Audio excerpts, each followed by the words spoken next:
Hi everyone, it's Dr. Gress, and today I'm here to give you a bit of an introduction and overview of the appendicular skeleton. As usual, if you have any questions about this material, you can feel free to email me. So, first of all, what is the appendicular skeleton? The appendicular skeleton is basically the skeleton of the limbs.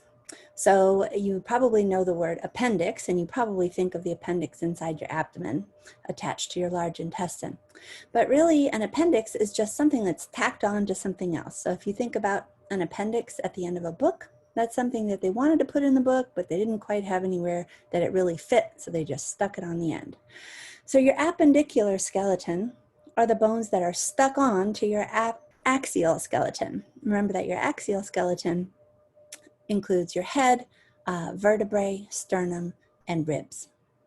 So appendicular skeleton is the limb skeleton. And so all of the bones of the appendicular skeleton are paired. In other words, there's a right one and a left one.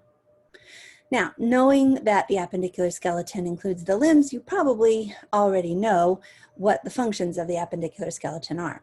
And we'll talk about this a little bit more, but of course the function of the appendicular skeleton depends on whether you're looking at the upper limbs or the lower limbs. In terms of the upper limbs, we are specialized for manipulation, that is being able to move things around, hold them and move them around. And the lower limbs, their main functions are support of body weight and locomotion, that is moving around, walking and running. In both cases, though, there's a lot of movement possible in the appendicular skeleton. Now, your textbook divides the skeleton up into bones and joints into different chapters. But to me, it doesn't make a whole lot of sense to talk about the bones without talking about the joints. And so in this little lecture, I'm going to talk about, in a pretty general sense, both the bones and joints of the limbs, the appendicular skeleton. All right. Now, I put together a short lecture already about movements in anatomical planes. And a lot of those movements happen in the limb joints. And so you might want to go, if you haven't already looked at that, or even if you have, you might want to go back and review that lecture just to remind yourself what all these movements are. I'm not going to go into them, explain them in great detail again here, but just as a reminder, in the limbs, we have three basic types of movements. We have flexion and extension. These are movements that happen in the sagittal plane, and they are basically bending and straightening movements. So bending the elbow and is flexing the elbow, straightening the elbow is extending it. Bending the knee would be flexing it, straightening the knee would be extending it. Swinging the whole lower limb forwards at the hip joint is flexion, and swinging the whole lower limb backwards at the hip joint is extension.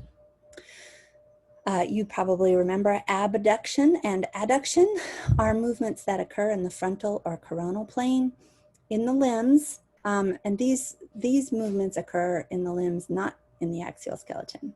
But abduction, like an abduction or a kidnapping, is taking something away. So abduction is moving the limbs out to the side, laterally, away from the midline of the body. So here you see this happening at the shoulder joint and at the hip joint.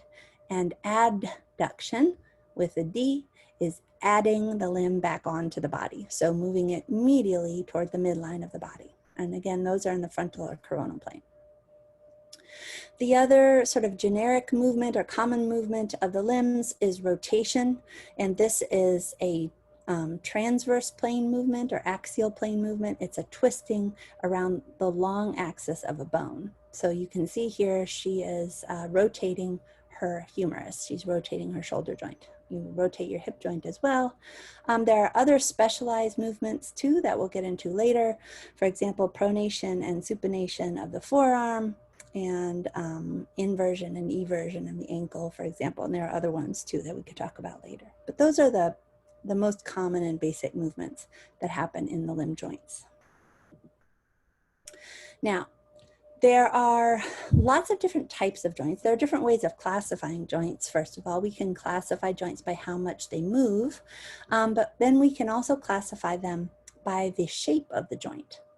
And there are a bunch of them listed here. I'm not going to go over all of them right now. I just want to point out to you that the most common types of joints in the limbs are hinge joints and ball and socket joints. Okay, so we'll find these other ones. You can see the condylar joint, for example, is found in the wrist, saddle joint found in the hand. So we can see these other types of joints in the limb, but the most common ones are hinge joints and ball and socket joints.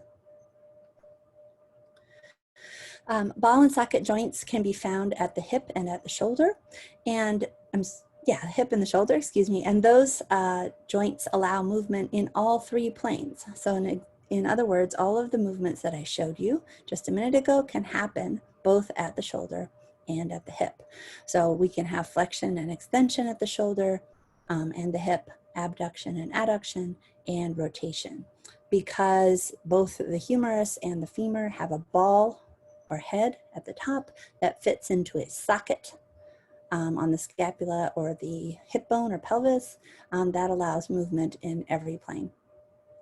Hinge joints allow movement almost exclusively in the sagittal plane. That is, they allow flexion and extension. So as I mentioned, this is the elbow joint here. You can flex or bend your elbow, and you can extend or straighten your elbow. So you can see there are a number of joints where we'll find hinge joints in the limbs. Now, so I just want to give you some generalities about the limb skeletons. A few things that may help you sort of understand or remember how the skeleton of the limbs is put together and how it functions, and some explanation for why some joints are more likely to be injured than others. So we come back to remember that one of the big things that we want you to take away from this whole entire class is that structure and function are linked all over the body. So you find these integral connections between structure and function in the body at all levels, from the gross anatomical level, like the joints we're talking about now, all the way down to the molecular level. The movements that structures do, or the processes that they do, determine the structure or shape of those parts of the body. Okay, so the upper and lower limbs, as you probably already know, are really similar to each other structurally. That is, they're built in very much the same way, which means then that they're also quite similar functionally. That is, they can do similar things.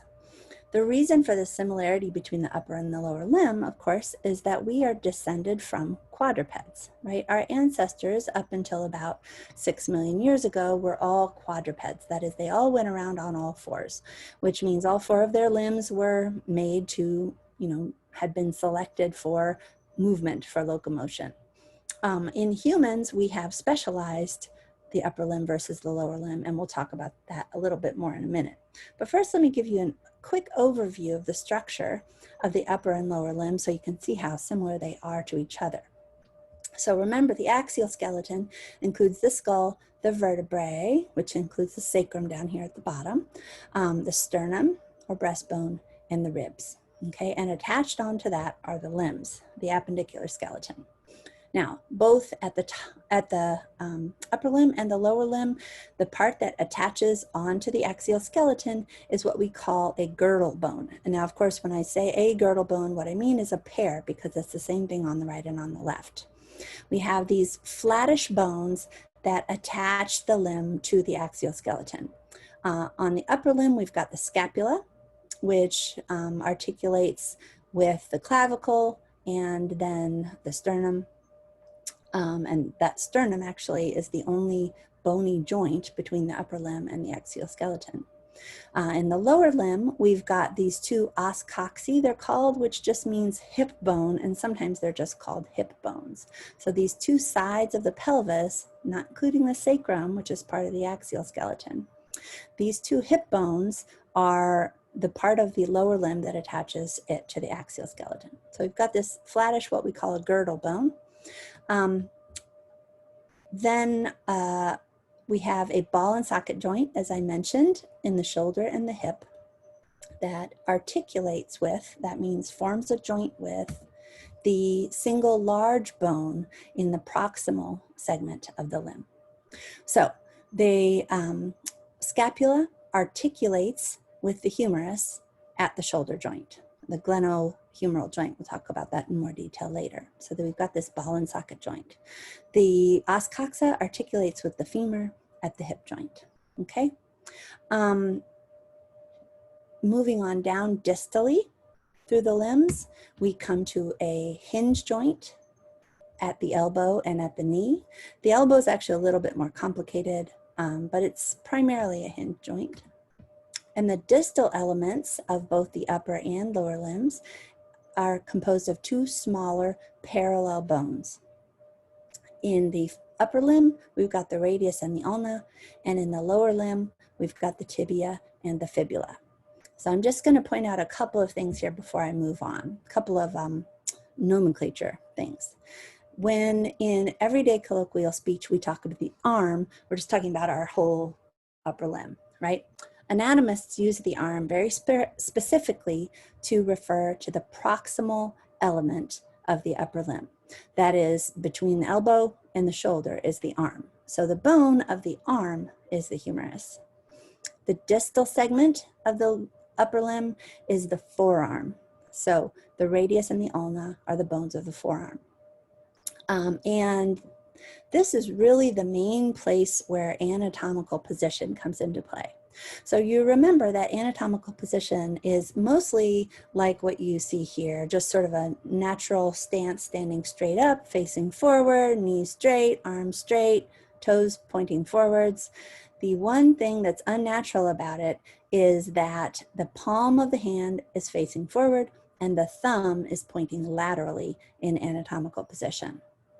The reason for this is that if we don't do that, so this is a sort of, this is his, let's see, left arm here, and his left arm is sort of in a more natural position and his thumb is pointing medially, right? And you can see what happens in that position is that the two forearm bones, the radius and the ulna, cross over each other. That makes it difficult to describe the position of structures in the forearm, especially the way the muscles are related to each other anatomically. And so when we get an anatomical position, we point that thumb laterally, and that has the effect of making the radius and the ulna line up parallel to each other. The radius is on the thumb side in anatomical position, it's lateral. The ulna is on the pinky finger side, and in an anatomical position, it is medial. In the lower limb, we have what we call the thigh and the leg. So again, in everyday speech, we talk about our legs, we're just talking about our lower limb as a whole. But in anatomy, when we talk about the leg, we are referring specifically to the distal segment of the lower limb, the tibia and the fibula. If we want to talk about the proximal segment of the lower limb, we say thigh. So the femur is the bone of the thigh. In the leg, the tibia is the larger weight-bearing bone. It is medial. The fibula is the smaller lateral bone. Please don't write down tibula and fibia, especially if you're in my class, because I really, really hate that. I'm a lower limb specialist, and that, you know, everybody has something that just grates on their nerves, and that's mine. All right. So moving along, we've got our two parallel bones in the distal segment of the limbs. Distal to that, we have a set of small squarish bones in the wrist and in the ankle. In the wrist, they are called the carpal bones. You may have heard the phrase carpe diem in Latin. That means seize the day. Well, carpe is in the hand because you seize with your hand. The carpals are in the hand. And then the ankle bones are called the tarsal bones. So carpals and tarsals. Distal to that, we have what we call the digital rays. The digits are the fingers and the toes, and the digital rays include both the bones of the hand, the longer bones of the hand and foot, as well as the bones of the toes, which are the phalanges. The bones of the fingers are also called the phalanges. So we would say manual phalanges here and pedal phalanges here for the toes. The long bones of the hand, so within the hand right here, distal to the carpals of the wrist, are called the metacarpals. And similarly, the long bones of the foot that make up the arch of your foot are called the metatarsals. So each finger, sort of each digital ray, has in the hand a metacarpal followed by phalanges, and in the foot a metatarsal followed by phalanges. So really very similar structure in the upper and lower limbs. When we see differences between the upper and lower limbs, it is because, as I mentioned a little bit ago, humans, unlike a lot of other animals, have really highly specialized their upper and lower limbs for different functions. And so we see some different structures as well. The upper limbs show a lot of features that are related to manipulation, and the lower limbs show a lot of features that are related to our peculiar form of walking around, bipedal locomotion, that is walking on 2 feet. So the upper limb is mostly maximized for manipulation and mobility. We have a great deal of movement in our upper limbs, and our hands are really good at holding and manipulating things. I originally had a picture up here of fingers playing a flute, just to show some of that real fine movement that we're capable of, but I wanted to also show how mobile the upper limbs are. And the lower limbs, the structures of the lower limbs are mostly there to help us with our bipedal locomotion and with stability, because those lower limb bones are also responsible for bearing the weight of our body. Now, we will see some funny exceptions that don't really fit with that pattern when we're looking at the upper lower limbs. And for the most part, those exceptions can be explained by the fact that our ancestors a long way back were apes, and apes get around differently than humans do, and they have different demands being placed on the upper and lower limbs. And some of the remnants of that can still be seen in our own skeletons. So for example, although in a human, the lower limb is the stronger, more weight-bearing, more stable limb. We also have really strong and stable elbows, and I'll show you that in just a minute. And that's because in our ape ancestors, they needed real strong elbows to be able to hang from limbs and to climb up trees. We also have probably one of the worst joints in the entire animal kingdom. If you need any evidence that the human body was not engineered or designed, look no further than the human knee. It's a mess. And we'll talk about this some more, but you probably already know lots of people who have injured their knees, have arthritis, and so on. It's a weight-bearing joint, and a lot of time one knee bears all the weight of a human body, but it doesn't do a very good job of it, and that's because it's not as stable as it needs to be. The reason for that is because our ancestors needed to have really mobile knees in order for them to be able to climb around in the trees. All right, so speaking of mobility and stability and injuries, the last thing I want to talk to you about today is what makes a joint stronger, what makes it more likely to be injured, what determines how much it can move around. And all of these things are related to each other. And if you can think about them together, it'll help you to understand and remember the differences between the joints, in large part in the upper lower limb, but not entirely. Okay, so we're going to talk about 3 different factors that affect the characteristics of a limb. First one is mobility, or also known as range of motion. That is, how much can that joint move? How much movement can happen at that joint, okay? Some joints can move a whole lot, and some joints can move not very much. The next factor that we want to consider is stability, or strength. We can also describe that as strength, resistance to stress or resistance to injury. And more specifically, stability refers to how likely is it that that joint will dislocate or come apart. How likely is it that those 2 bones will be knocked apart from each other in a way that they're not supposed to? That is stability. And finally, the last aspect of a joint's form that's really important to look at here is congruency. When I say how congruent is a joint, what I mean is how closely do the joint surfaces of the 2 bones, or sometimes more than 2, right? How closely do they fit together? Are they just sort of stuck up against each other, or does one fit deeply into the other? That's the congruency of the joint. So there's a really predictable relationship between these three factors. The more congruent a joint is, that is, how closely it fits together, how tightly it fits together, the more stable it is. So that makes sense, right? The more closely something is fit together, the more tightly it fits together, the less likely it is to come apart, right? That makes sense. So that's good, right? You might say, well, then why don't we want all our joints to be very congruent? We want all of them to fit very tightly together. The problem is that we have a trade-off here. The more congruent a joint is, the less mobile it is. And that makes sense too if you think about it. The more tightly two bones fit together, the less they're going to be able to move. Hopefully by now you have already looked at the sutures of the skull.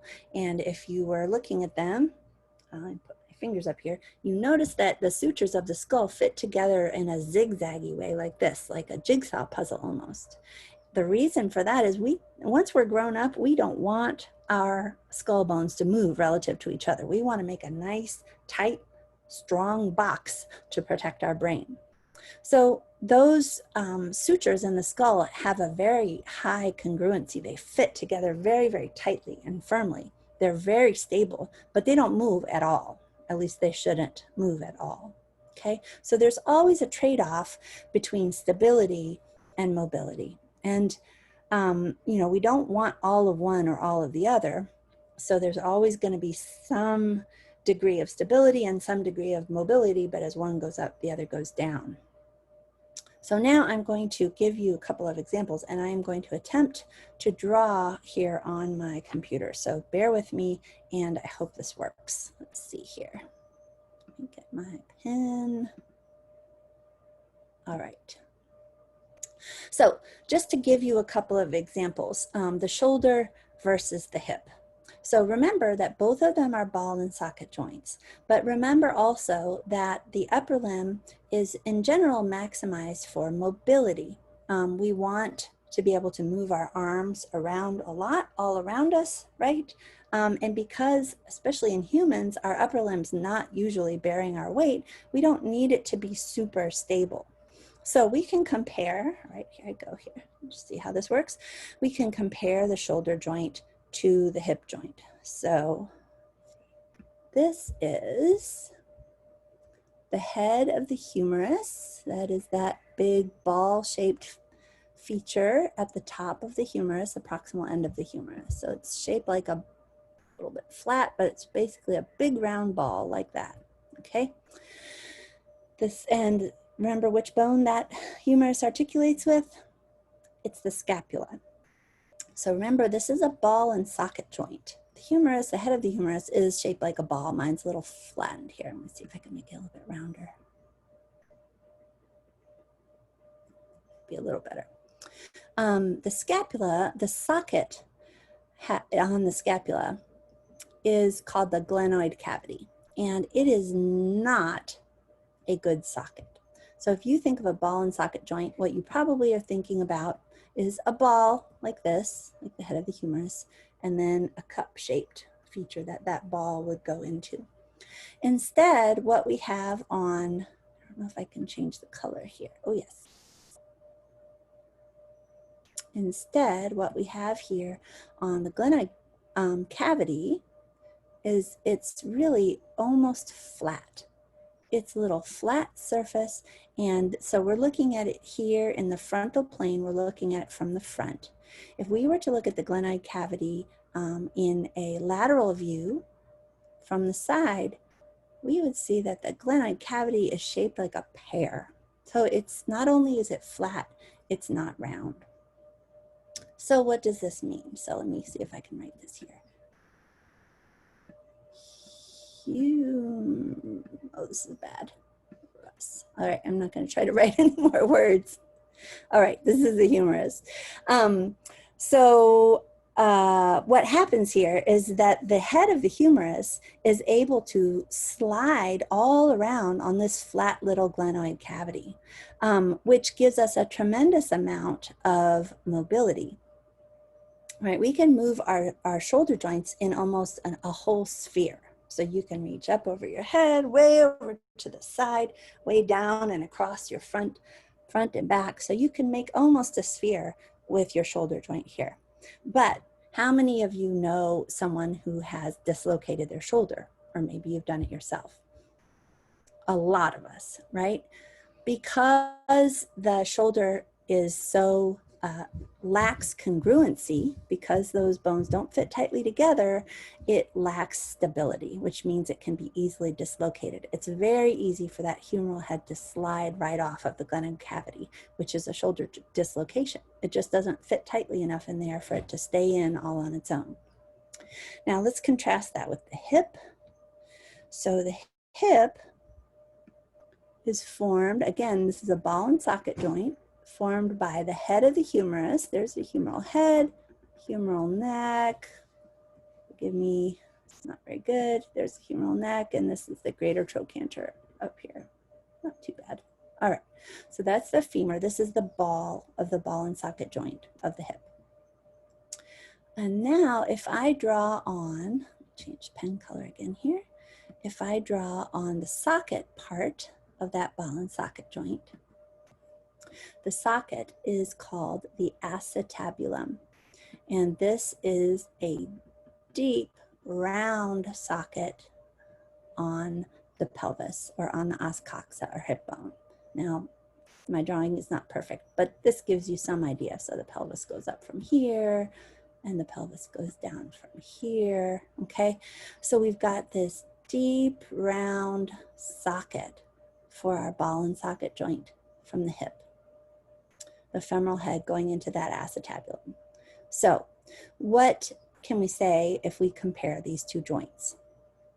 The congruency is much greater in the hip joint. The joint is much more congruent. The bones fit much more tightly together.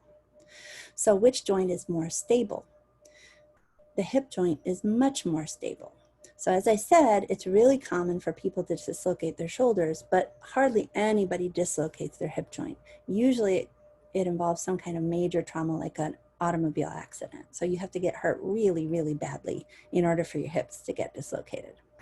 But what about mobility? So as I said, the shoulder, we can move that shoulder around a lot, right? A very high degree of mobility. Compare that to your hip joint. Can you bring your femur out, up to the side like this, like I can with my arm? Probably not. Can you bring your leg straight across the front of your body like this? Maybe somewhat, but not as much. You can't pull it way up behind you like this, okay? So there is a lot less mobility in the hip joint. So we have, in the lower limb, we have optimized stability. That is, we've made this joint stronger and less likely to dislocate, but we have lost mobility. That is, we can't move it around as much. Just quickly, let me show you a counter example. So I mentioned that in some places our upper and lower limbs don't follow the predicted pattern. And I mentioned that the elbow and the knee are examples of that. So if we look at the elbow, and here the elbow is a complicated joint. It involves the humerus, the radius, and the ulna. But here I'm just going to focus on the humerus and the ulna. So I'll try to draw this here. The ulna, the proximal ulna, has the olecranon process that sticks out like that. It's not really quite that big. And then it has a big sort of divot out of it. It's called the trochlear notch. The humerus comes down, I'm exaggerating a little bit, but the humerus comes down and the trochlea of the humerus fits right into that trochlear notch. So again, that's a very congruent joint, which means that it's quite stable, but there's some limit to the mobility of it.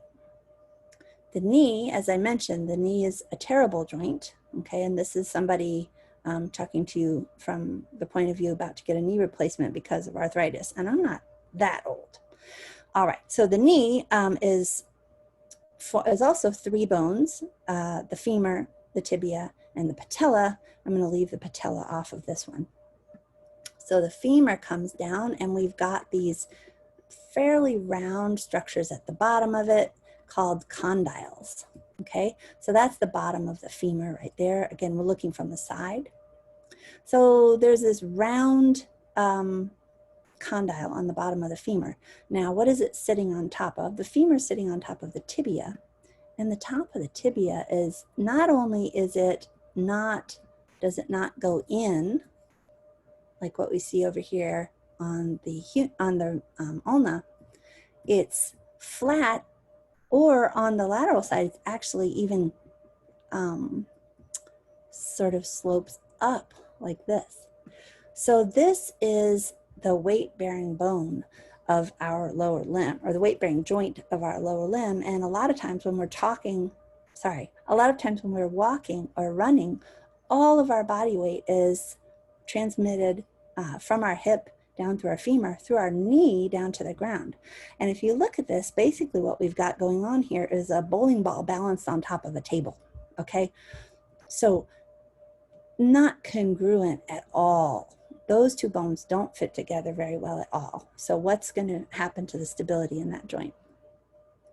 The knee is very unstable. Now we have a bunch of ligaments in there and muscles that help hold those bones together and give us some stability. We'll talk about that later, but as a joint, there's very little stability there. Mobility is high, but we don't necessarily want a ton of mobility at our knee joint. So that's actually a bit of a problem. But that's what happens when you take an ape, have it stand upright, and walk around on 2 feet. All right, so that's just kind of a general overview of some of the structural and functional features of the upper and lower limbs. Remember that the limbs are a great example of how structure and function are related in gross anatomy, and hopefully you'll have a good time looking at those bones in your online labs. If you have any questions about any of this material, don't hesitate to reach out to me, and I will talk to you again soon.